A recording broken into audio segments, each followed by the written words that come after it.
Mobile hunters, the king of comfort has arrived. Go to tetherednation.com and check out the new Lockdown saddle. Over the past 2 years, Tethered has tested and refined a new approach to their saddle lineup. The Lockdown saddle takes the best-in-class features from the Phantom, like the Utilibridge, comfort channels, and included an expandable saddle body with their Lockdown link construction to take saddle hunting to the next level of comfort. As if this wasn't enough, they developed Lockdown haulers, which has a slightly rigid internal frame structure, so you can easily unzip, zip, and access haulers with one hand. And if you're a guy like me with no junk in your trunk and have issues with your saddle staying put while you're walking into hunt, the Lockdown modular yoke solves this problem. Whether you're new to saddle hunting or an old tree climbing veteran, go to tetherednation.com for all your saddle hunting gear.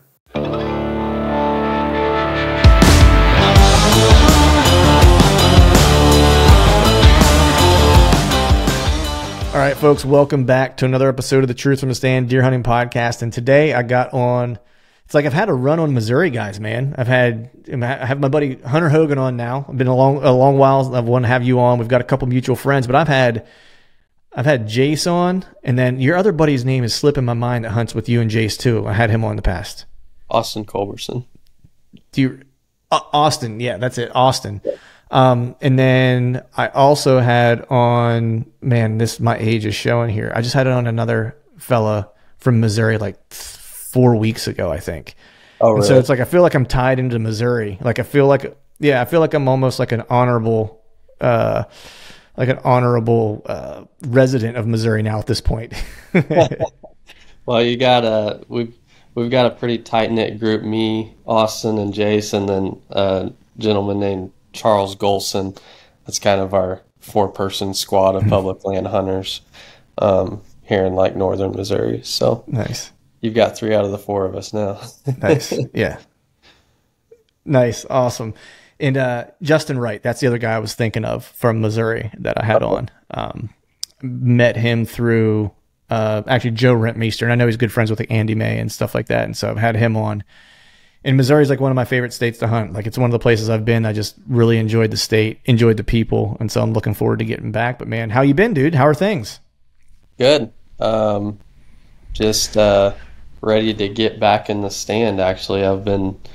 Let's see, what's today? The 27th. So I tagged out like 10 or 11 days ago, and I've been working ever since to kind of make some funds up to afford the next state. So I've been itching to be back in the tree, but yeah, just been working towards getting ready for the next hunt. Nice, man. Yeah, it's like I feel terrible for you, man, tagging out early. You know, poor saps like me that usually have to go all the way through the late season. Yeah. You know, but yeah, it's a warm, cold feeling for sure. So yeah, that's right. Nice problems to have. But man, before we jump into everything, dude, I always just kind of like to break the ice and let people out there know who are listening, you know, a little bit about you so they kind of get a sense of like where you're from and your background. So if you wouldn't mind, man, just give a little bit of like a Cliff Notes version of who you are, where you're from, you know, and what you do for a living. Yeah, my name's Hunter Hogan, and I'm 25 years old, live in north central Missouri, and I've grown up in Missouri my whole life, been bow hunting pretty much my whole life ever since I was like 5 years old. My dad was carrying me up in the tree with him, and I'd sit on the platform between his feet and you know, just kind of experience the hunting. And I didn't really get that serious into bow hunting until the last like 4 years or so. I was more into like the tournament archery side of things. I've always bow hunted some, but kind of worked my way up through the ranks in tournament archery and went into the professional league 3 years ago. And then I met Levi Morgan through that, and he offered me a position on his team with Bow Life. And so I kind of started getting into the filming hunts and stuff. I've never had any private land to hunt, so I just had to do the best I could with what I had on public. And so just been working really hard for the last 3 or 4 years on hunting public land and filming hunts and doing what I can. So nice. Awesome, man. Yeah. You guys got some good, good public land in Missouri too. I've been able to kind of make a trip there, and I think I hunted 3 different pieces of public in 6 days that were all like, I don't know, something like hour to 2 hours away from each other. I just kind of hopped around until I found a spot that didn't have a ton of pressure necessarily. I mean, there was still pressure, but I found a little kind of hidey hole that was where I could carve out a little spot for myself. But that's kind of wild, man, that you that the tournament archery thing kind of was like your focus initially. So what kind of, I guess, what tripped your trigger to kind of jump into like hunting more kind of full force? Because when you started off saying your dad was taking you, putting you in the stand, like in between his feet and stuff, I was like, oh, dude, this guy's been flinging carbon at deer since he could crawl, essentially. And then you're like, but I didn't get real serious about it until, a couple years ago. Right. Yeah. I think my version of serious is probably a little different than most people. When I say like serious about it, I mean like literally go self-employed and take 3 or 4 months off to hunt as much as possible and work overtime in the summer. That's what I meant by get serious. But for years before that, I bow hunted consistently. I mean, it was as much as I could around like a regular time job and stuff like that. But that transition that I'm talking about is like doing it as full time as I can. You still got to work and earn and all that stuff. But I grew up hunting in like southern Missouri, which if you've hunted Missouri much, like kind of the southern half of the state is, I believe there's a lot of different like subspecies of whitetail and stuff. And pretty much down in the southern part of the state, if you shoot like a 140 to 150 inch deer, you've really done something, And then like 4 or 5 years ago, I moved up to the northern half of the state and experienced a lot bigger bucks than I've ever seen before or even knew were in Missouri. And so that really tripped my trigger on getting serious about that. And this deer that I just killed a week ago was one of the first animals that got me into that, which that was like a 4-year quest overall, but like he was an absolute giant his 5-year-old year. And I took it really serious when I found him over the summer and patterned him and hunted him and stuff. And that was a big factor of my transition into, doing it hardcore. Right. So, I mean, it sounds like your dad kind of introduced you, like it was like a family, like birthright thing. Like you were going to hunt I mean, with a name like Hunter, I kind of felt like right. It was in the cards. Yeah, for sure. That was, it's kind of like when the hippie parents name their kid like Sequoia or something. You know what I mean? Like, yeah. It's, it was kind of manifested. Yeah. He's, my dad's a really good big buck hunter, and that's kind of something that he taught me from the get-go is, you've got deer hunters and you've got big buck hunters, and it's almost like hunting a whole different species. It's 2 different games to play. And I have a lot of respect for both sides of that game, but if you're going to hunt like big, mature, smart whitetail, then there's a lot more factors that go into it and a lot more of a chess game and stuff. So I kind of started from the get-go being introduced into that, watching your scent control, tuning your bow for long range, like access, mobile hunting. I literally grew up, I know mobile hunting's like been a thing for the last 3 to 5 years now as far as popularity, but like I've been mobile hunting from the get-go. We would take screw-in steps and gorilla tree stands, and we would find a tree and climb it, and that's how I grew up hunting. I mean, a pocket full of screw-in steps and a gorilla stand. So we were hunting kind of smaller tracts of private, so I wasn't using that on public land, just to be clear. But so that's right. That's something I started in from the get-go. What do you think? Because I mean, that's cool that you were able to grow up with that. That's a lot of people who grow up in hunting families. For example, like I grew up, hunted since I was a kid. Just Pennsylvania, big heritage state. So you're gonna go hunt. If you're a boy essentially, Yeah. and it'll start early. But it's very much still a state. At least the folks I grew up with, my dad, my uncles, and stuff like that, where it was just deer hunting essentially. Is what it was. There was no. We didn't have a lot of big bucks around, so there wasn't really big buck hunting necessarily, Right. And so for me, I probably learned a lot of really bad habits. Well, I know I did, just like learning that, my hunting from that kind of approach. Right. Yeah. And so it's interesting, I don't get to talk to too many people who it's like they grew up with that like big buck kind of hunting was like the pursuit, so to speak. And so when you think back on it, what is like, if you had to narrow down like one thing that your old man taught you where you're like, man, this one thing, if nothing else, this one thing that he taught me is like the stake to put into the ground. If I didn't know anything else, this one thing that he, bestowed upon me would put me in the right direction. What would that thing be in your opinion?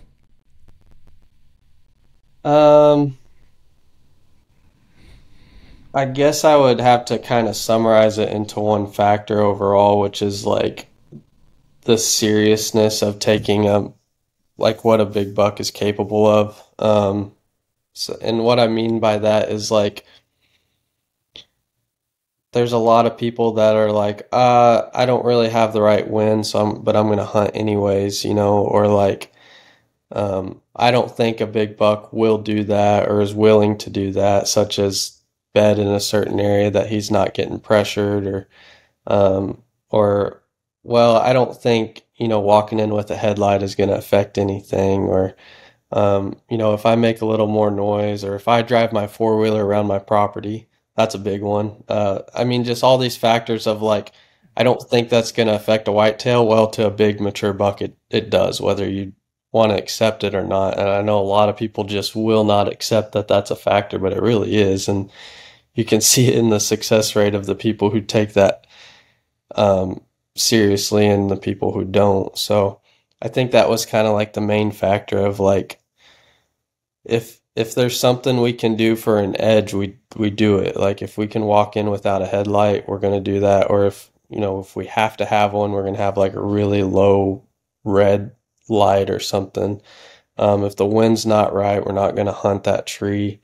We're not going to be driving vehicles and shining lights or driving side by sides and four-wheelers through a property. We're not going to get into a bedding area unless we kind of know what's going on and ready to kill in there. And I don't know, all those factors together is something that he really taught me from the beginning of taking every step you can to have the upper hand on a buck.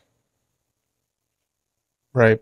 That's awesome, man. It's like, it's that, control what you can control type of thing. It's like, if it's within your power to control it, it's worth the extra effort or the extra 5 minutes or whatever the case is to try to put yourself in the best position, you know? Absolutely. Nice. Yeah. Cause a lot of those things are small details, right, man? It's like, it's not the big, like, everyone wants to know, like, for example, what's the secret to finding buck bedding, right? Like that's always a big one, right? Like you talk about buck beds, man, like you do a podcast on buck beds and I promise you, like it'll do the best numbers that like any of your podcasts will do. Like, right. Like that's just like, cause people want to know what the secret is. Right. But the reality is like, and I've done enough of these podcasts. It's like every guy who's good at killing, mature deer. The secret is it's the details. It's the stuff that you don't want to think about, that you don't want to spend time thinking about, and it's the stuff that you don't want to do are the secrets. It is. You know what I mean? They're not sexy. Big you know what I mean? It's like they're not exciting. Right. Yeah. So, exactly. Everyone wants the sexy, like magic bullet. Yeah, everybody wants the top secret, but it's like, man, all those it's those little details, especially on public land bucks. Like Missouri has good public land, but it also has a lot of pressure. Like we have people walk under our sets every morning and every evening, all times of the year, and it's like there's never not pressure there. And so these big bucks, if they live to maturity, on public land. They're living off of people not doing the small details. It's like most people are decent hunters, to where they can at least engage in a chess game against a big buck, but it's those little factors that give that big buck just enough upper hand or advantage to survive another year, and that's how they reach maturity there. And every year that they survive, the better they get at it. So it's like those small details have become more and more important to me. And I like people joke around with us and stuff. Like me and Dylan love to wear "Hey Dudes" whitetail hunting. It's like kind of a fun little deal that we post about all the time of like wearing "Hey Dudes," but in reality, I have a reason for it. They're dead silent when we're walking and accessing in, and um, I mean, when I'm hunting a buck in his bed, which a lot of the whitetail we've killed in the last 2 years, we've literally set up our stands and set within shooting distance of the buck, and when he stands up, we kill him.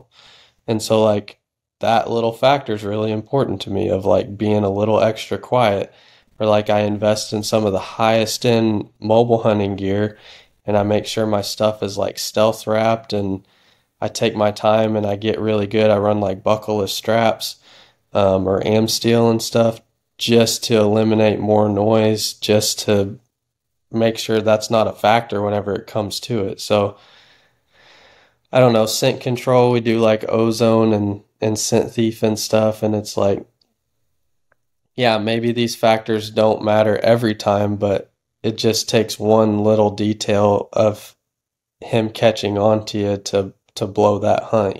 So we're trying to control every factor that we can, like you're saying. Yeah. It's funny that you mentioned "Hey Dudes" because there was a hunt, I forget what it was. It might have been 3 years ago. And I was trying to get out after work and get a hunt in. And so I wrapped up whatever meeting I had, and I was like, sweet, jetted out around 3:30, enough time. It's about a half hour to drive to the one place that I wanted to hunt. And I was like, all right, I'm going to get there about 4. And this is like, my season comes in probably around the same time Missouri's does, like middle of September usually. Special regs unit for me in my area. And Yeah. and so I was like, all right, it's going to get dark around 7 or something like that. I was like, so if I can get out there by in the spot or general area that I want to be in by 4:30, like I'll have like a couple hours, like a 2.5 hour sit, for, with shooting light. And so I ran out the door super quick, jumped in my truck, took off, and got to like the spot, where I parked my truck, and was like, got out and was like getting all my gear. It's like in my tote in the back of my truck. I'm putting everything on, and I'm like looking for my boots. I'm like, I'm looking for my hikers, and I'm like, damn, man. I was like, where are my hikers at? I left my boots at home. Yeah. And I was wearing like a pair of like black slip-on Van skate shoes. You know what I mean? Like, 'cause that's what I usually wear, like whenever I'm, just going out or whatever. And I was like, well, I'm just going to wear it, because it wasn't wet or anything like that. No, the area is a little swampy, but we hadn't had rain, so I was okay. Right. And so I was like, well, screw it. I was like, I'm going to wear what I got. And went in, and dude, I was so quiet. Just like exactly what you're saying. Like I was like, man. And so I actually started investigating, like a buddy of mine wears like these moccasins. And that's legit why he wears them, because he does a lot of spot and stalk. And he's like, they're super quiet. Yep. And he's like, and I won't hunt without them. Right. And so it made me start thinking, I was like, man, there should be a company that makes like Vans type skate shoes, but like in boot format or like ankle support format that has like, it's a little bit more rigid, like around the foot, so you don't get like beat up with briars and stuff like that. But like the sole is that like flat, super flexible kind of skate shoe almost, that kind of molds around the stuff you're walking across. Yeah. That was the quietest I've ever walked in the woods. Right. Yeah. I've seen a few different products kind of going towards that now. There's one that I just saw on Instagram, and it was some sort of lace up moccasin like that. And then they've got like a certain one that goes like over the sole of your hiker boots, like to make them quiet or whatever. Mm-hmm. But yeah, even out like when we went to Colorado elk hunting, we had our Hey Dudes in our pack. So like when Jeff Rainey we went with him to Colorado, and he tagged out on an elk, and him and Dylan, they engaged in a stalk that evening, and slipped their boots off, slipped their Hey Dudes on, did the stalk. And I mean, like you said, it's a small detail, right? But it's a it's a big factor. When Hmm. sometimes when you're closing into like that red zone and like being a little extra quiet is really nice at that moment, you know. Usually you think it's like, Yeah. ah, whatever, but in that moment you're like, okay, this is a big deal, you know. Yeah, yeah. I mean, there's a reason why like a lot of dudes will take their boots off and just go in their socks. I mean, whenever I was in Montana, last time I was in Montana, I was stalking a mule deer, and Yep. I got close. But the only way I was able to get close was I took my boots off and just stalked in my socks, so I wasn't making noise. You know, because it was that moment where just like when you need some wind for cover sound, like you don't get it. You know what I mean? It was that, and I was Oh like, yeah. well, the only way that this is going to even possibly work out is I got to be stupid quiet to even have an opportunity. And like I was losing shooting light, so it was like a now or never thing. It wasn't like we could wait and watch him and try to figure it out. It Right. was like if I'm going to do it, I got to do it now. Yeah. I've shot a lot of deer in my socks. Yep. That's awesome. That's awesome, man. So you talk about controlling like the factors and like you know being diligent with the details and stuff like that. And if things aren't right, like they're not right. You know, you don't you don't take a flyer essentially. So I'm curious, like, do you consider yourself to be aggressive, or do you consider yourself to fall on more the conservative side of your hunting approach? I would say probably as aggressive as possible, honestly. Um, it's kind of it's a very controlled aggression, but yeah, once I do a lot of like scout, scout, scout, kill instead of hunting. I'll be honest, like it doesn't matter what animal or I'm hunting or where I'm hunting or anything. I'm never just hunting. Like I'm either scouting or I'm in there because I know I'm going to kill that night, you know? So it's like once I engage into the hunting part, like and I hang a kill set, it's usually extremely aggressive, if possible in range of that deer of where he's at, you know? So that's, Mm-hmm. I think public lands kind of forced me into that mindset probably, and it's definitely not necessary in every situation, but um, if I have factors line up to where I think I can kill in a day, you know, I'm gonna do everything I can. Right. Yeah, I guess like so. Let me ask this: Do you when you feel like you have a deer not pegged, but you feel like you have a good idea what he's doing, and it's time to kind of have that kill hunt, right? Where it's Mhm. like, all right, I'm going in. It's kill time. Yeah. Are you or you know? Because I know some guys. I'm trying to figure out how I ask this. Some guys have the approach, you know, where it's like, okay, it's time to go kill, and it's either like kill or I'm going to booger him up, you know, and it's just like it's the chance I have to take, you know, because this is the time to do it, and everything's lined up, and it's either going to work or he's going to win me, see me, or whatever. It's like I'm going to be so tight or so aggressive that I'm either going to arrow him or he's going to know that I'm there. Like it's one of those two options. There's not an in between. In Yeah. that if that happens and you're just like, all right, I'm on to the next deer, or is it something different? Like if I booger him, is that what you're saying? Yeah, because like for example, like like Zach Farrenball is probably like a good example of this, right? Like he's like, I'm gonna just be aggressive, and when it's time to go kill that deer, I'm gonna go kill that deer, and if I bump him, then I'm just gonna go find another deer. Like I don't care necessarily. It's like about being super safe when it's the right time. It's like I'm going in because I think I'm gonna kill him, and if I don't, it's probably going to be a situation where he knows that I'm there, and then I might just have to move on to the next deer, you know. Yeah. Or the guys from like Whitetail Adrenaline. I know that they're very similar, especially with their spot and stock, where it's like I've got a big buck and I'm going to try to kill him, and when I get aggressive, it's going for broke. Like it's either going to work, you know, and I feel like it's going to work, you know, things are set up for it to work, but it could also go sideways on me, and I just have to be okay with it going sideways and having to move on. Yeah, I think bow hunting you always have like a risk of things going sideways or busting that deer and stuff.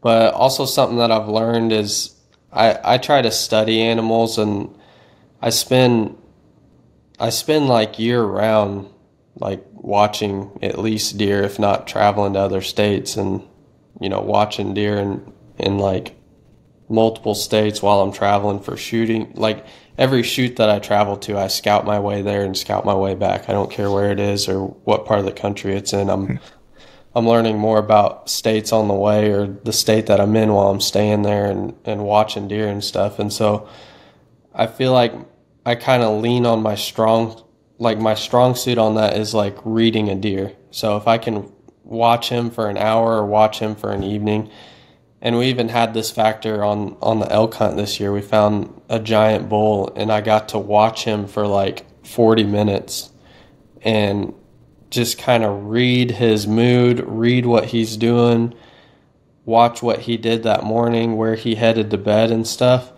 And then I was able to map study after that. And like when we made a move on him, we made our way up the mountain. We found his wallows on the way. And I knew we were like between where he was feeding and where he was wallowing. And so we had like the right hillside he was staying on.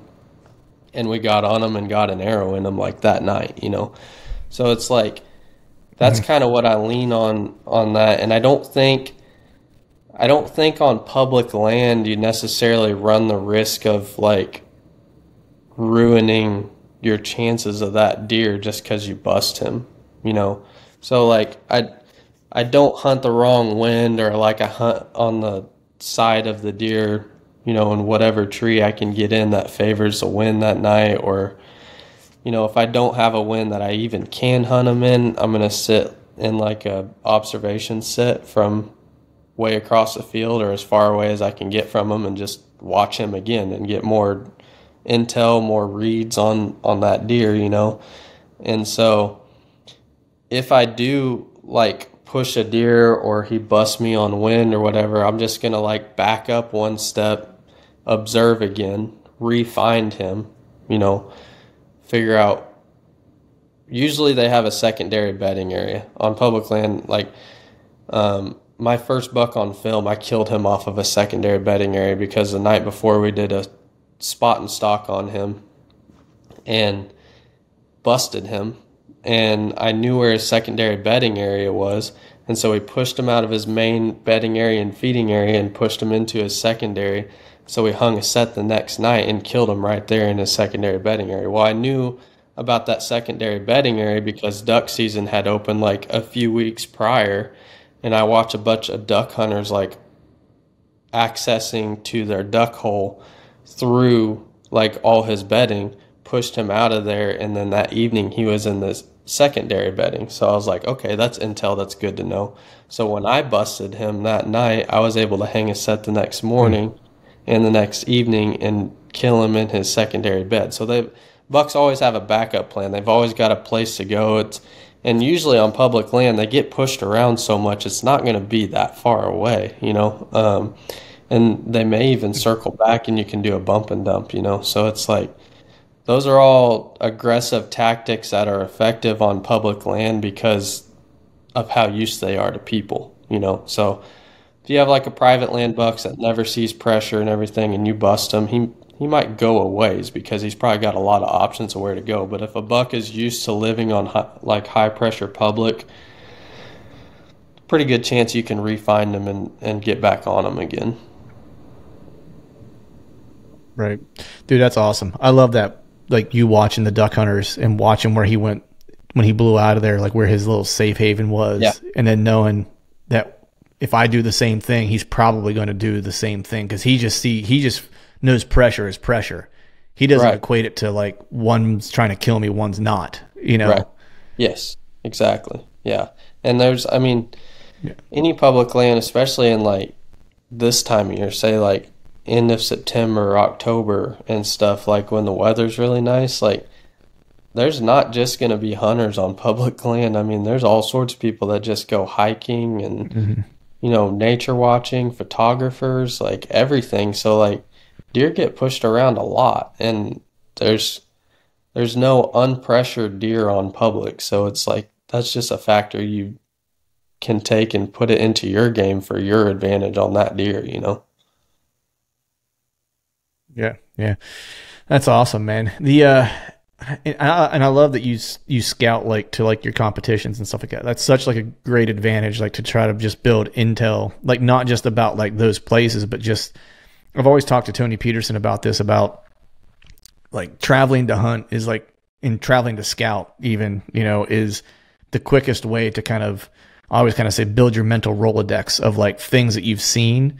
And it almost, like for me, it's almost created like spots where I've gotten to where I've had deja vu, where I've never been there before, but like I see it and I'm just like, oh, this looks just like this spot. It happened to me when I was in Missouri. I was on this river bottom, and I've never hunted river bottom in my life. And I got into this area and there was like a couple scrapes, and I was relatively close to the water, and just the way like the land kind of laid out in there, it felt like a swamp that I had hunted in Pennsylvania. I was like, oh man, this feels like I've almost been here before. Yes. And like I immediately knew where to set up. And sure enough, I saw $3. So the next, I left that evening because the wind was kind of wrong for that spot, and we were just kind of scouting. It was the first day there. And so I got out of there and came back in the morning and set up in that spot in the morning and saw $3 like first thing in the morning.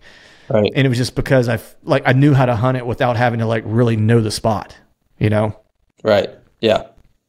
Yeah. That's a big deal, is like, I purposely try to find properties that I can repeat, factors that I'm confident in too. I mean, if you get good at a certain style of hunting and you can find that in another state, as long as it has the quality of bucks that you want, then you can hunt it.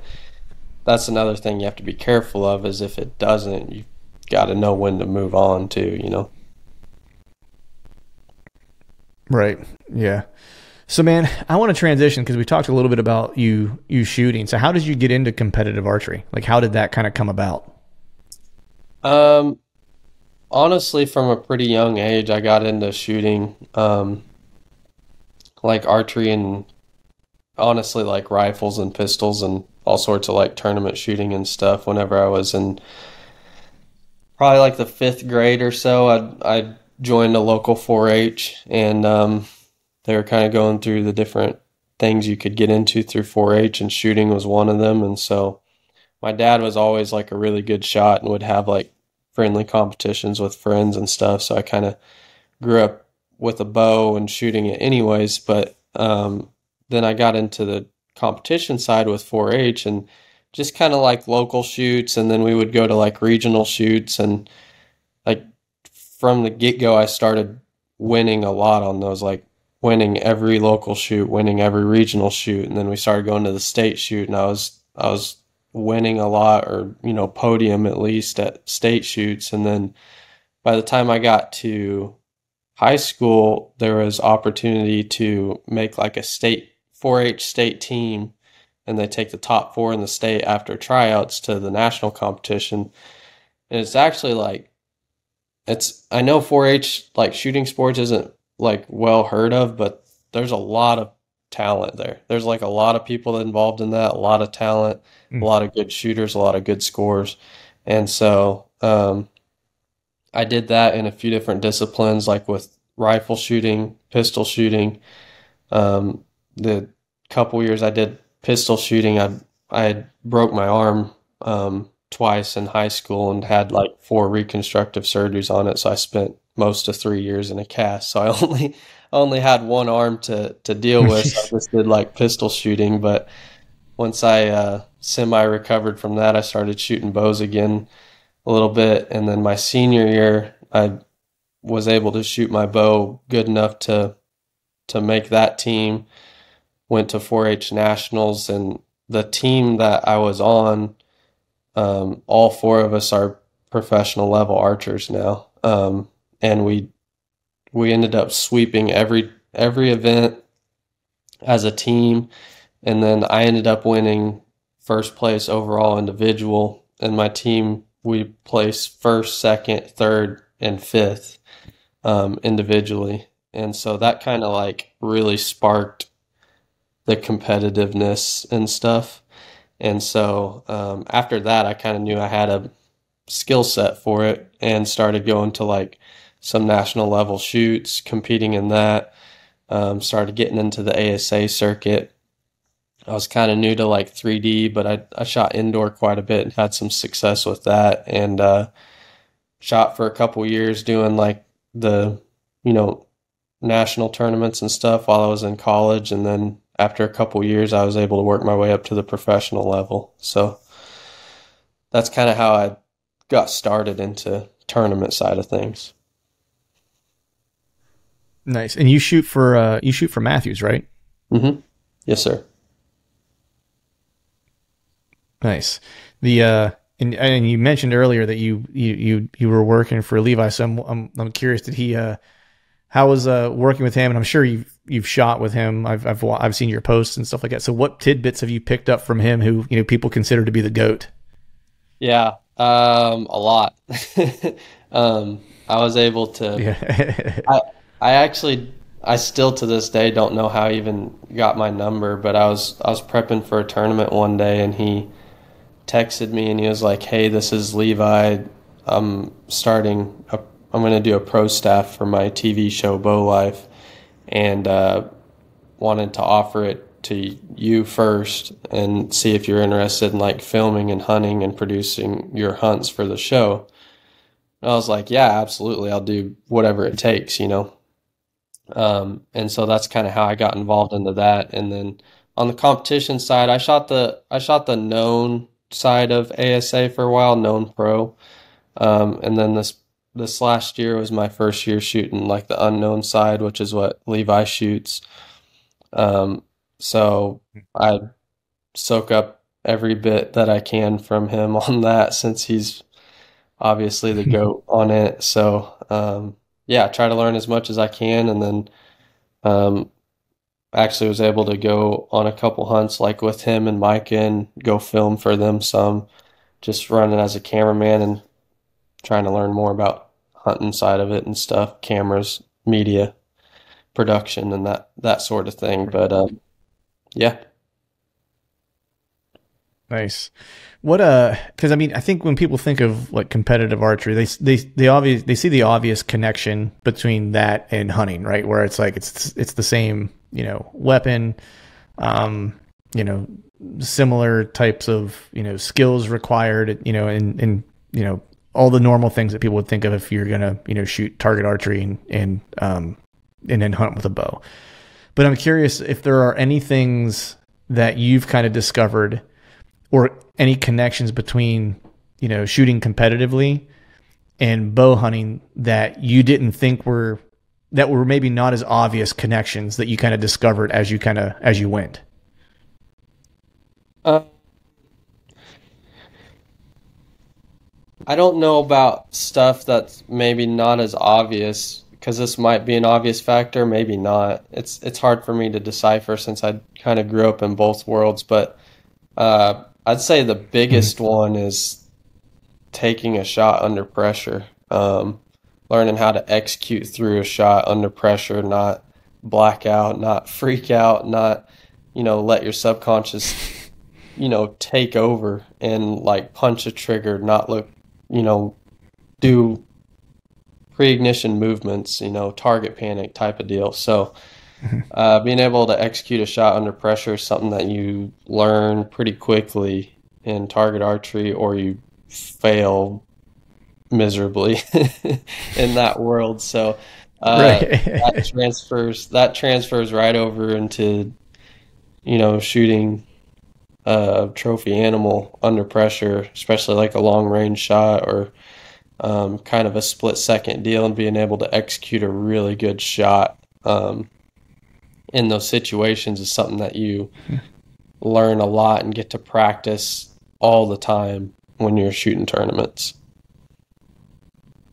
Right. So I'm curious, man, like, cause you were just saying like, if you get the yips, for example, right? Might be one way to say it.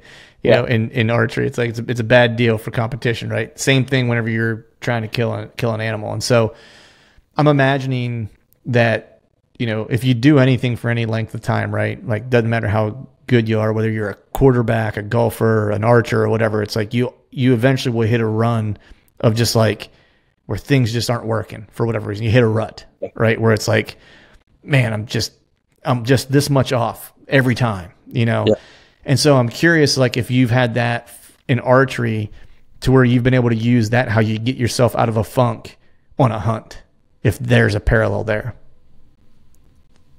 Um, yeah, a little bit. It's a little different with archery because it's so kind of personal on what you're working through, and it's usually like form and accuracy related. Whereas a hunt, it's more of like think outside the box, outsmart the animal, outsmart the person you're hunting against, try to figure out what factors you can gain.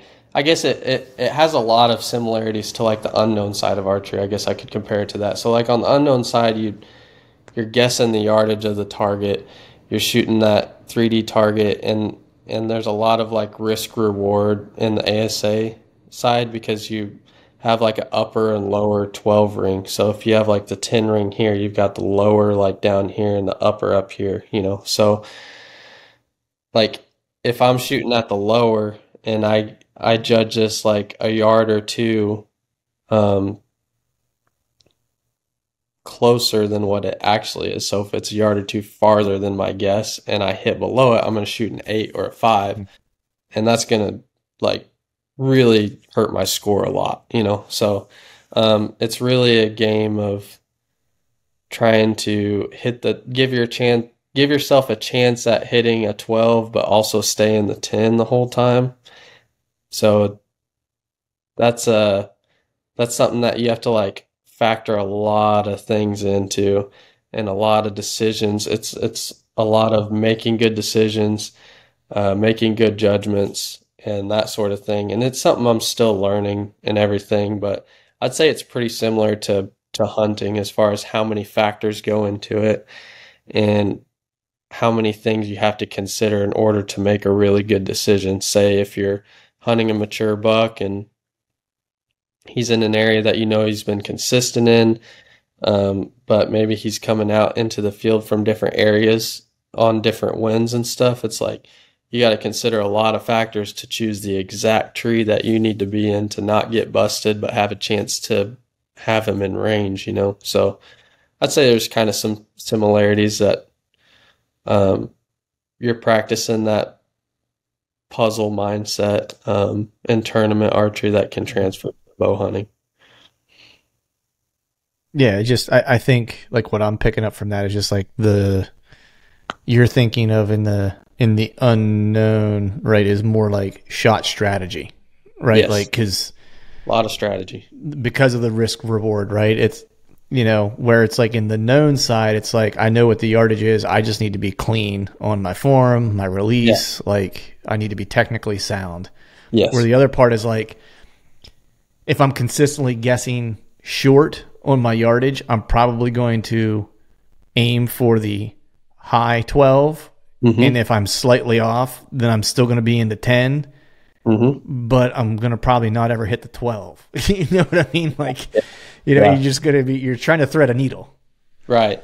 Or, in that situation, say you're guessing 2 yards cold that day, you can aim at uppers and put your biggest number on it, So that gives you fixes your problem and keeps you safe and gives you a chance at the 12. It's kind of all the factors that we're trying to do at once, Nice. Yeah, it's like that's no risk it, no biscuit, I guess. Right? Is the idea there? Yep. Yeah. Nice, man. So let's transition into your hunting season from last year, dude. Because I know you launched a YouTube channel, which was awesome. I follow you on Instagram, so I saw you were launching that, and I got to watch. I know you just dropped the premiere today for another hunt. I think it's a velvet hunt, if I'm not mistaken. But I got a chance to watch your first one video that you dropped, which was a swamp buck that was a hammer in a super cool hunt. So I guess talk to me a little bit about your 2022 season and just a little bit about the YouTube channel, which you have going on there. 2022, we had a good year. I did a lot of preparation into a lot of states and tried to create as much efficiency as possible for tagging out. And we ended up getting on a few animals that were even higher than what our standards were for that area, which kind of goes back into like e-scouting and my process on that, on getting into good parts of each state, but we had a strong September. We went on our first high country mule deer hunt in Colorado. Didn't have much luck there, and so we kind of switched gears. Didn't find many deer there, so we went to Nebraska to a place that I had hunted the year before Me and Dylan both tagged out there in 2 days. Came back home. Jace invited me to come to Kentucky, where he was hunting that deer that he ended up killing last year, 187-inch public land deer.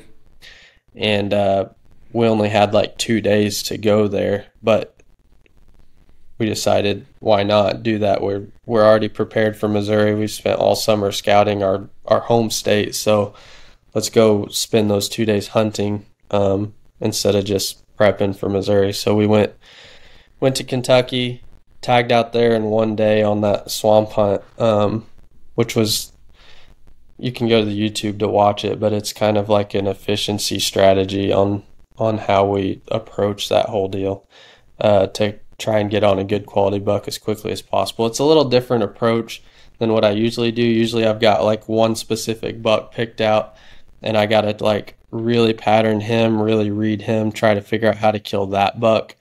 And when we went to Kentucky, it was like, okay, we're going to like mix all our factors and try to just get on a good buck as quickly as possible. It doesn't matter which one, just a good buck, you know. And we were able to tag out there, came back to Missouri, hunted 5 days in Missouri, tagged out here, went to Illinois and shot the buck that I had scouted in Illinois, driving back and forth from the ASAs all summer. I had found a really cool buck there and shot him on the second day of season, and actually had like one bean plant stem that came up, and my arrow hit that bean stem and it deflected it upwards. And we were pretty high in the tree. Instead of going down through his vitals, it went through like the no man's land, angled upward. So that kind of put a halt to the streak we had going. We spent, I think, 6 days looking for that deer just to make sure he wasn't dead somewhere. Called out a dog tracker, one of the best dog trackers in the nation. He spent 2 days with us looking. It's just kind of like, I know it happens bow hunting, but like anytime like there's a non-lethal shot, I take a lot of extra time and put a lot of miles on just to make sure that deer's not, you know, dead or findable to kill, you know. We ended up finding that deer, and he was okay, but he was on private at that point. So we couldn't pursue him anymore. So we ended up on a 17-day hunt in Illinois because we had to relocate a different buck to hunt during the October lull. And we finally found another buck after spending that much time looking for the first one that I shot, located him and got him killed. So that was most of October. November, I was able to tag out on a really my biggest mule deer ever in Kansas with Jeff Rainey. And then we went to Nebraska and shot a couple more mule deer. That kind of rounded out the year, I think. But yeah, we hunted in a blizzard in December in Nebraska for quite a few days. That was probably the craziest hunt of the year, actually. We spent a lot of days hunting in like a 35-mile-an-hour straight crosswind blizzard that shut down interstates and stuff. And we grinded through that for a lot of days, and we were doing stalks on like groups of like 60 deer. And so that was really difficult, really cold, kind of a hard hunt. And that one's probably going to be the coolest YouTube episode from that season, actually. But yeah, we had a good year. That's just kind of a summary of how everything went, you know. Yeah, man, that's a killer year. That's a lot of tags filled, man. Yeah. So that hunt in Illinois, when you were trying to locate another buck, right? Because whenever I hear because I know in talking to Jason and stuff like that, like he's oftentimes looking for a visual, and it sounds like, you know, when I talk to him and I talk to Austin and now I'm talking to you, it's like you guys have a lot of similarities in terms of how you guys approach finding a deer. You know, you guys are all very like strategic. You guys are often looking for a visual. You want to watch that deer, right? Like there's a lot of similarities that I see between the three of you. And when I think about places like, you know, certain areas of Missouri that I was in, you know, was able to hunt, or like, you know, especially like Kansas or something like that, visuals, I don't want to say it's easy, but like, Missouri, you've got some fields and things like that you can use to kind of glass and try to figure out, okay, is there a buck here that I want to kill? Okay, there's one. I can watch him maybe for a day or two, especially, earlier part of the season when they might still be hitting the food sources and stuff like that. When you get into states like Illinois where, and I've never hunted Illinois public, so I don't really know how it's comprised and what the makeup of it is. But for me, like in PA, like a lot of the public, there's not food sources that are necessarily around. Like, so glassing one, and finding one that way is not really gonna work in most instances. It's gonna have to be like, get boots on the ground, try to find an area that deer are wanting to use an area, and then maybe spend some time in that area and just watch deer. And you might not see a buck, but you might just see directionally where deer are headed. Right. And then you start to move a little closer, and like over the course of 2 or 3 days, then you might finally see one and be like, okay, I'm in the right general area. So I'm curious how you broke down Illinois, like what your approach was to that when you maybe don't have and it was, middle of October. So it's not like bean fields were in play and stuff like that. Like, you're really talking about, they're now starting to hit like that browse, and especially if there's any acorns that are left over and stuff like that. And so they're not being super visible. Right. Yeah. Yeah. And I know there's a lot of controversy over whether the October lull is a thing or not, but I'll tell you right now, there's exceptions to everything because each buck has its own personality.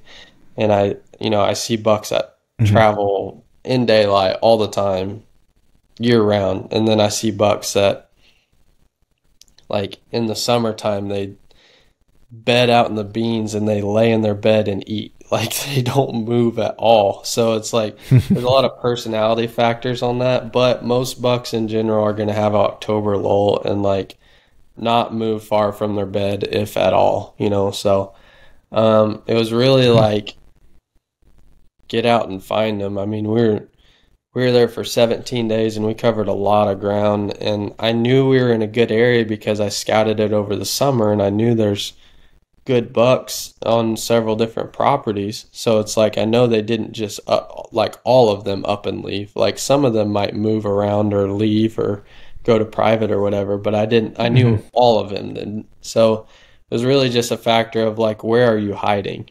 Like, what do I need to do to find where you're hiding and like what you're feeding on? And whatever that took is what we did. I mean, we put boots on the ground. This is more aggressive than most people are willing to do, but we would like walk through bedding areas with the wind in our favor, in the middle of the day. And it's like, if I jump a buck up, he just knows that something jumped him. He didn't smell me. He didn't like see that I'm a human usually, because, usually if I jump one up in some thick stuff, I'm going to get down immediately to where you can't see me.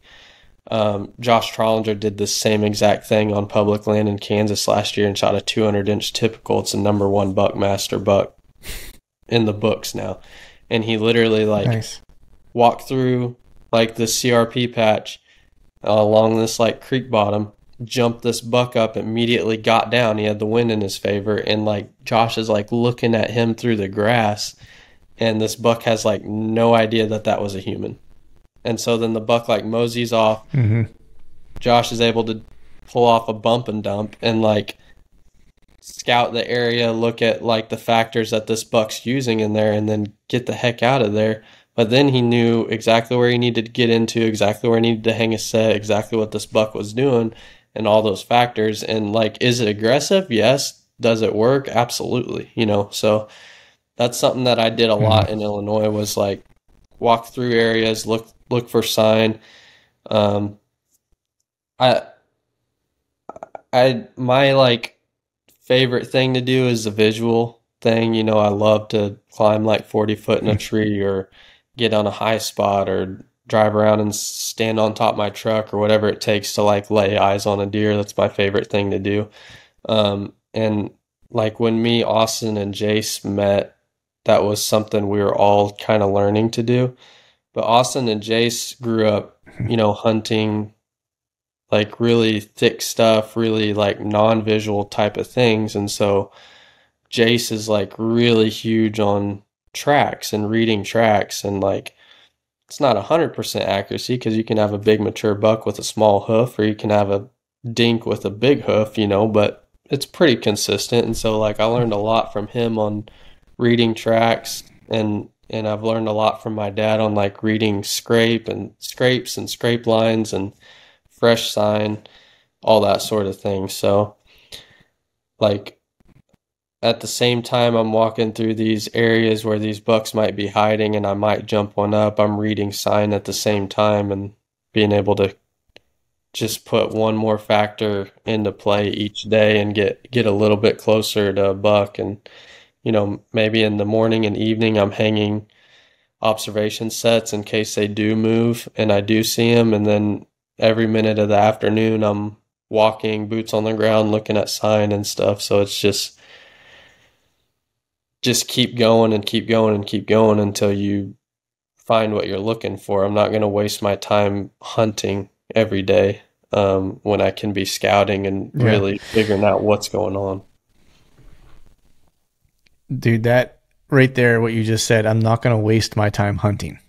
Like that is perfect. You know what I mean? Because it's like, because people think of it the opposite, right? It's like, especially when you're traveling out of state, like that's one of my favorite things to do.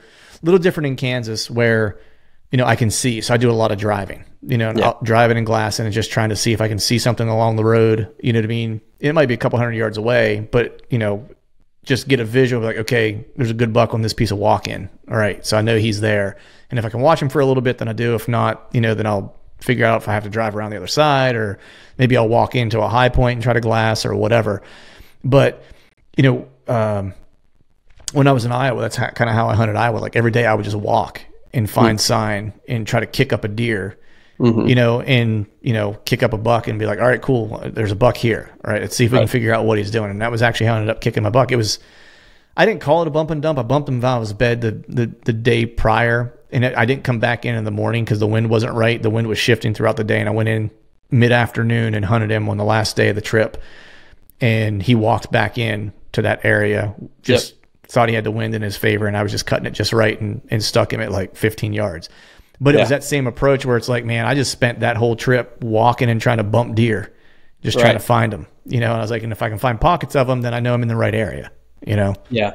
And I don't blame people for like wanting to hunt. Like you show up to a state or you show up to an area or you find this spot. People get so attached to spots. It's frustrating to me because it's like, just because a spot or a property looks perfect doesn't mean there's a big buck on it, and I think people get really caught up in that, and I don't blame them because it's fun, like I want to go hang my saddle on a tree 20 foot up on the edge of a bean field and see what comes, but that's not like the efficient way to do it. I could pick 50 spots on a property that look good or are a good spot or might have decently fresh sign, but I could hunt 50 different spots for 50 different days and never fill a tag, so it's like I've got to really narrow down what exactly a buck that I'm wanting to shoot and is the age and quality that I want to pursue, and figure out exactly what he's doing so I can put a set right where I need to on him. Right. Yeah. That's awesome, man. Like I love that approach. And as soon as you said, I'm not going to waste time hunting when I can scout, like that's like the perfect mindset, especially when you're hunting public, because things change all the time. Pressure changes, more people today, less people tomorrow, people entering from this area versus entering from this area tomorrow. Like it's just, and so you kind of have to constantly be reevaluating the situation and figuring out exactly what the hunt requires. It's not a I did my homework and now I go here. For sure. Yep. Yeah. Man, I want to transition now quickly to your Colorado hunt, man, because I follow along, with what you got going on, and you and I were messaging each other trying to set up a time to get together to podcast, like as you were getting ready to leave, I think, for that trip. And so, when you were in service or whatever, and you were able to make some posts where I was following along just to see how things were going. And you mentioned earlier that you found that, that bull and, were able to kind of figure out what he was doing because you observed him for like a little while and stuff like that. Yeah. but and it wasn't a happy ending, right? But what did you learn from that hunt?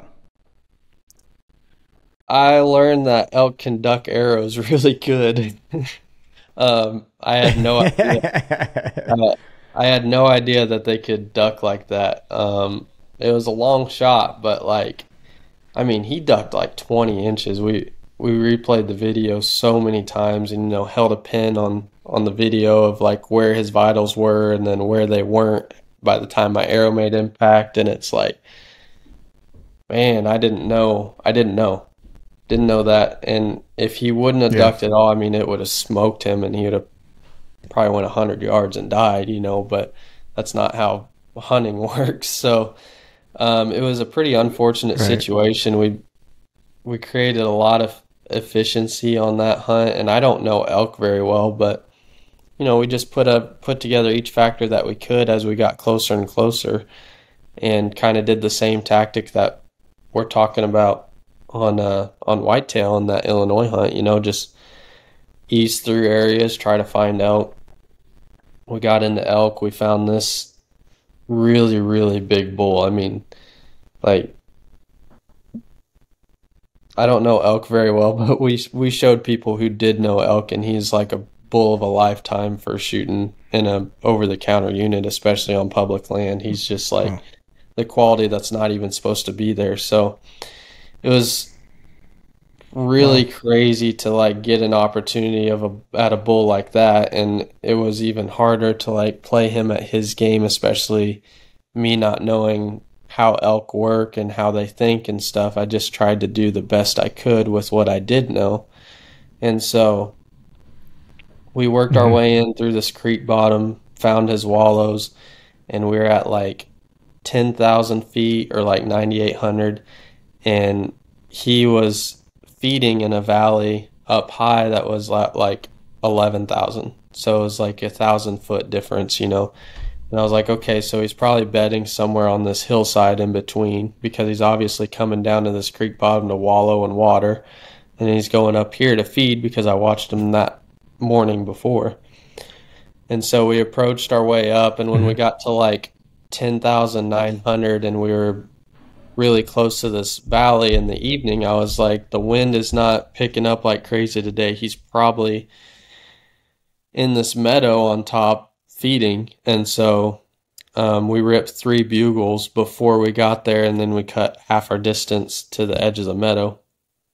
And as soon as we peeked around like the last pine tree into the meadow there, he stood like right there looking for the bugles, and I immediately glassed him and could tell it was him. And I was like, oh my gosh, this worked, and the intensity like went to an all-time low. And so we were able to get an arrow in him. I executed as good of a shot as I could. It actually took me probably a solid 2 minutes to like prepare myself for that shot and like make sure I could clear these limbs that were in front of him, and like pick out a hole, make sure my range was right, glass, and pick a spot out to aim at on him. And like there's a lot of factors to taking a long range shot, And man, I executed a really good shot, and he just ducked so far, and it hit him like high, like between the spine and the liver. We don't really know if it hit liver or not, but it was like below the spine. It seemed like liver blood whenever we, hold on just a second. I'm on a podcast. Yeah, you're good. Seemed like liver blood when we tracked him the next day. But I don't know. That's kind of why I spent like 7 days afterwards searching for him, is because like we had to leave like 2 days after I shot him, because Jeff had to get back to Kansas to start hunting whitetail and stuff. And so we went back to Wichita, and then I drove to like Kansas City and dropped my cameraman off, Dylan. He's got like a family and kids and stuff, and he needed to get back to them. And then I didn't even make it home, because I live like quite a ways east of Kansas City, and I like dropped him off in Kansas City, met his girlfriend there, and I drove through the night back to Colorado and immediately went back to work. And like I I blood trailed, I like zigzagged all across, that meadow and all across the mountainside and the next mountainside. And I think the last day I did 12 miles with 6,400 foot of elevation change. And the last few days that I was there, I was actually following crows around because Jeff had shot a bull and like those mountain crows were like all over it. Like there was like 40 of them on it. And so like for several miles each way of like where I shot them, I'm like following crows around all day and just trying to see if they're on anything. And I'm convinced he didn't die because I think if he would have died, there would have been crows on him, and I would have found him within those 7 days, especially with the miles that I put on. But it was just kind of one of those things I would rather put the time in and feel good about him living or me finding him dead than to carry on hunting in a different state or trying to fill the tag on a different bull. I passed on a lot of bulls after that. I could have went and like pursued quite a few bulls in those 7 days that I looked for them, and for sure got one killed. But I just wanted to see if I could find that one, dead or alive. Yeah, yeah. No, that's awesome, man. A lot of people wouldn't have done that. So, kudos to you, like for honoring the beast, Yeah. and putting in your time and, passing up those, those other bulls. But with that being said, man, you did come back to Missouri and things kind of worked out. Yeah. Yeah, it did. That happened pretty quick. So tell me about that, dude. That's a hammer, dude. Yeah, man, that deer is the same one I was talking about earlier when I really got serious into bow hunting. That deer is kind of the reason for it. He's just an absolute giant, his 5-year-old year, and I found him on public land and I watched him all summer. And our season opens the 15th, and I did a stalk on him September 18th of 2020 and shot him at 32 yards. And he was quartering away, and I was shooting, I won't say the brand, but like a fixed blade that you should not shoot. And I shot him quartering away, and I hit him behind the shoulder, and it exited like in his brisket, and it hit like a 1 lung hit. And I had good lung blood for like 350 yards, and it's like we found a bed. We just backed out and didn't go till the next like mid-morning. And found a bed, less and less blood, no blood.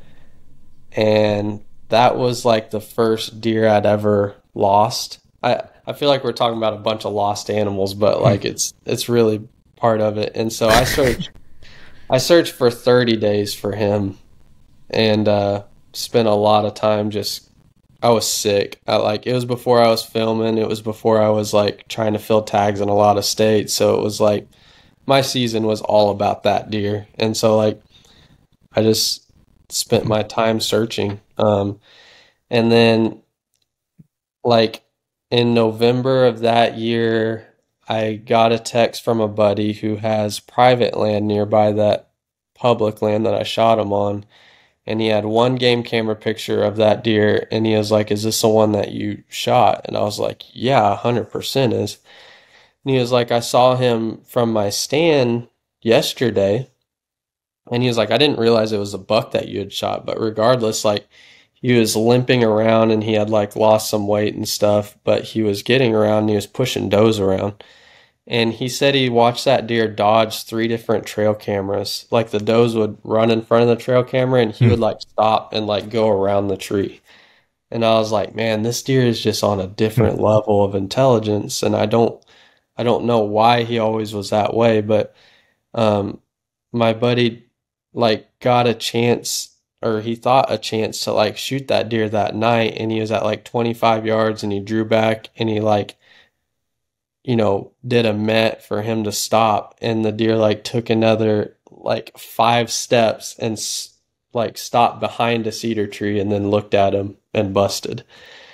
And I was like, man, this is just crazy. And so That was in 2020. 2021, I found him again, watched him over the summer, and he moved on to private before opening day. And so I never got an opportunity at him that year.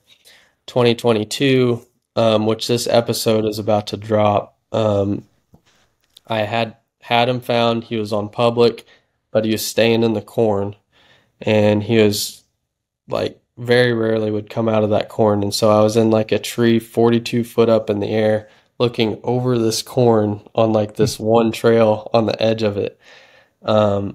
And we had a buck come in like right at last light, and it was really hard to tell if it was him or not. And this was like September 20th.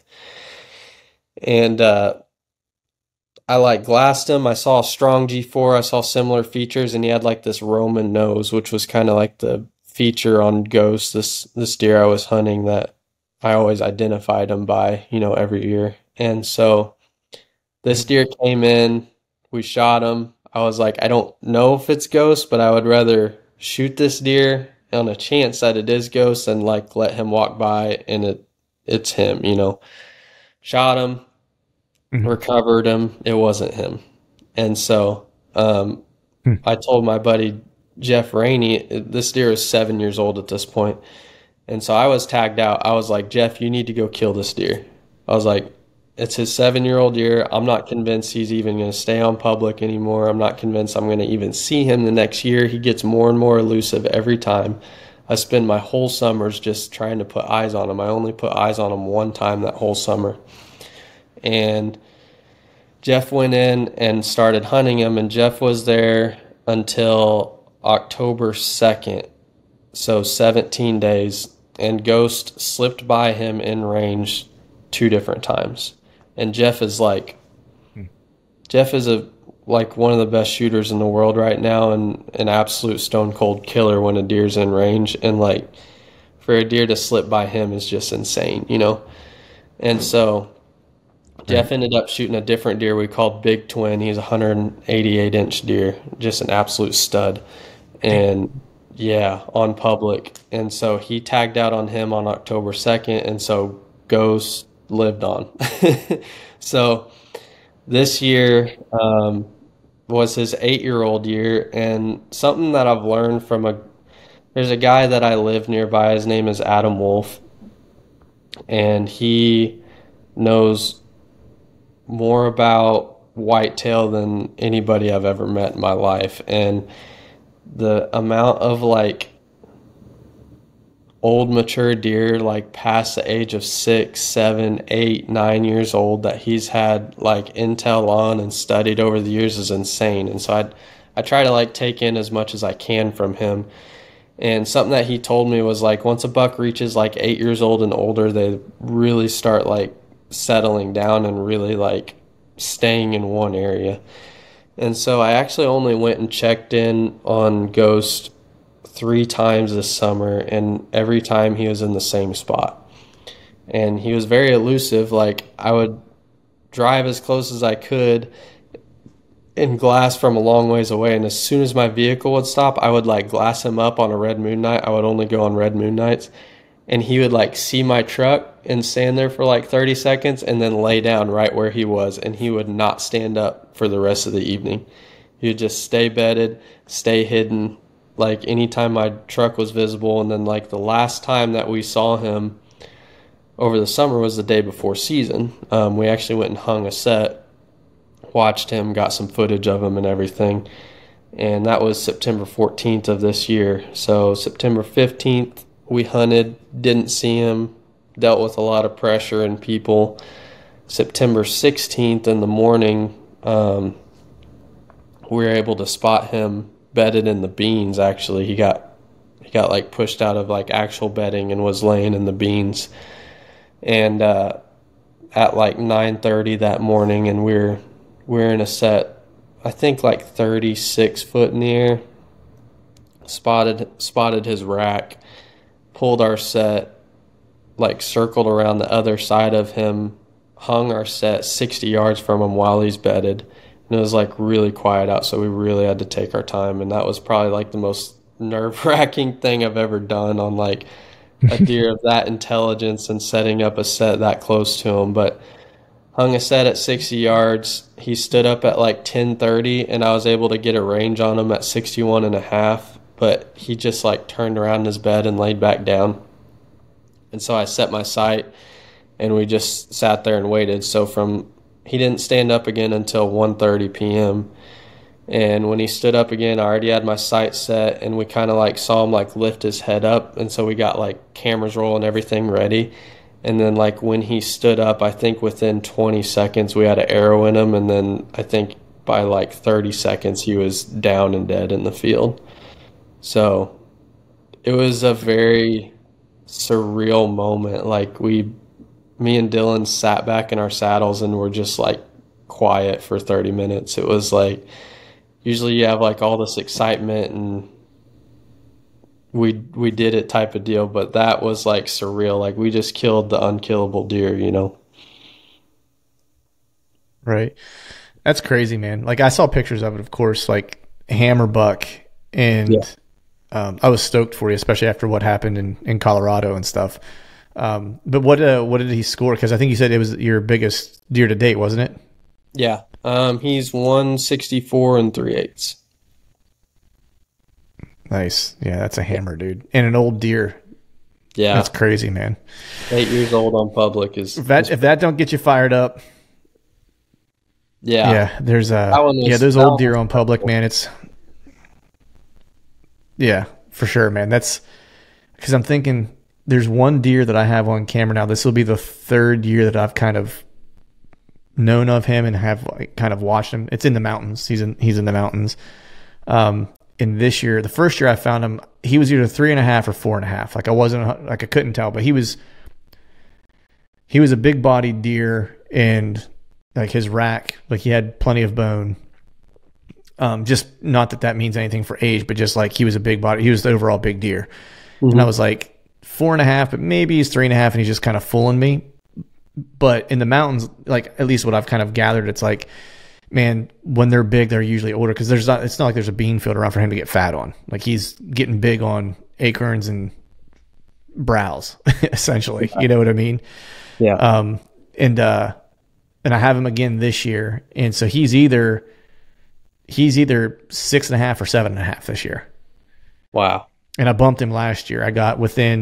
I went to set up, and I didn't in a million years. I thought he was bedded along this cut. And I found like a scrape line that I thought was his. And the only reason I thought it was his because like every video I ever got of him like at a scrape, like he's the only one who aggressively worked it and would lay down on like a rub and a scrape like in the same spot. And so I found this like scrape line that had some rubs like associated with it. And I saw him there the year previously on camera, like toward the end of October. And this was like October 22nd, I think was the day that I hunted him. And I just kind of happened to found like aggressive rubs, like where it's like almost like not rubs, but where you could just see where he was gouging the tree with like his brow tines. You know what I mean? Yeah. And that was it, just like ramming his head into it. Right. And there was like a couple scrapes that were opened up, and they were like fresh, like brand new. And so I ended up coming in the next morning to hunt him there. And I assumed he was bedded off this cut that was maybe like 100 yards away. And so I figured like if I set up on this bench, I was like, he's going to work his way through here because this is where the doe bedding is. It's behind me. I was like, he's just going to kind of work his way through here because usually he's on the other side. Like there's like a road that's nearby and like a mountain on the other side. And it's like usually he spends his time over there. It's like, so I imagine he's just going to kind of like loop around and head back over. And so that's why I set up where I set up. And so I was climbing the tree in the morning, and I got up on one stick, and I just heard and looked and saw just antlers going through the brush and cracking brush as he's running through. And I was only like 40 yards from him. Like I set up right where I wanted to set up, and I had in a million years, I would have never thought that he bedded where he bedded. I always assumed he was like another 100 yards or so away from me, and I was clear, but he was right there. That was the story of my year last year. That happened to me there. Yeah. Go ahead. That's how big bucks get a lot of their advantage, is bedding somewhere that nobody thinks that they would bed, you know? Mm-hmm. Yeah. Yeah. But that was the story of my season last year. Was that one happened, and I had a deer bed. One of the deer I was trying to kill bedded 40 yards from me downwind of a scrape. and I watched him bed for 2 hours, and he just got up and walked out of my life. Mm. And then the one in Kansas, I glassed the first day I was there, and ended up, he was with a doe, and so I figured he was going to be with her for a couple of days, and I kind of lost track of him. But I figured he would come back around like once he got off that doe and once he bred her. And so the last day of the hunt, I went to this spot, and I was headed to like this particular tree to set up on the ground, and we literally got at the same tree at the same time. Like went in with no lamp, like just use moonlight, and like I crested up over this draw, or up out of the draw, and I just stopped for a minute, and I heard deer moving around. And I won't go into the details of the story because everyone who listens to the show's heard it a couple times, but more of the story was that he was right behind the tree I was trying to get to, and I could see him like skylit. And then I sat there for, I don't know, it was like 10 minutes or whatever it was, 15 minutes maybe, of him like snort wheezing at another buck that was off to my right and snort wheezing at me, and like just like he was pissed. Yeah, he thought it was another buck because I had the dark draw to my back, so he couldn't see me, but I could see him moving. Right, and I just could never get enough light to know that I was going to be able to miss all the saplings he was standing in and around, because I'd been in there like a couple of days prior, so I kind of knew there was some debris around and that he needed to be at a certain spot for me to get a clean shot. Yeah, it's a true. So yeah, that was the story of my life last year. It was like right place, wrong time, or right place, right time, just wrong situation. Right. Yeah. But well, cool, man. I know we've been chatting here for getting close to an hour and a half, man. I want to be sensitive to your time and let you get some of your evening back. But man, I appreciate you coming on. Before I let you get out of here, dude, let people know where they can watch these hunts you have filmed, and where they can follow along with you to keep up with you during this season. Yeah. So the YouTube is Hunter Hogan Productions. So we'll be dropping episodes. We'll be dropping hunts every 2 weeks, and then I'm going to try and drop like a video every week, whether it's like how to do a European mount, how to score a deer, like setting up a bow, all those sort of things on those in-between weeks between hunts and stuff. But yeah, we've got a lot of hunts to drop, a lot of really cool content. And then as far as like day-to-day hunts and keeping up with this year's season, I post a lot on my story on Instagram and try to keep up pretty heavy with that as we mobile hunt through the season. So that's Bow Life Hogan is the Instagram handle on that. Awesome, brother. Well, good luck to you this year. You're off to a good start, man. I'm going to be following along, and maybe if I finish up things early in Kansas, maybe I'll swing by Missouri and pay you a visit. Yeah, there you go. Sounds good. Appreciate it. All right, folks, that is a wrap for today's show. I'd like to thank all of you for listening, and if you haven't yet, please head over to iTunes and leave us a 5-star rating, and be sure to subscribe to the podcast. And while you're at it, head over to YouTube and give us a sub there as well. I'd be super appreciative if you do those couple things for me.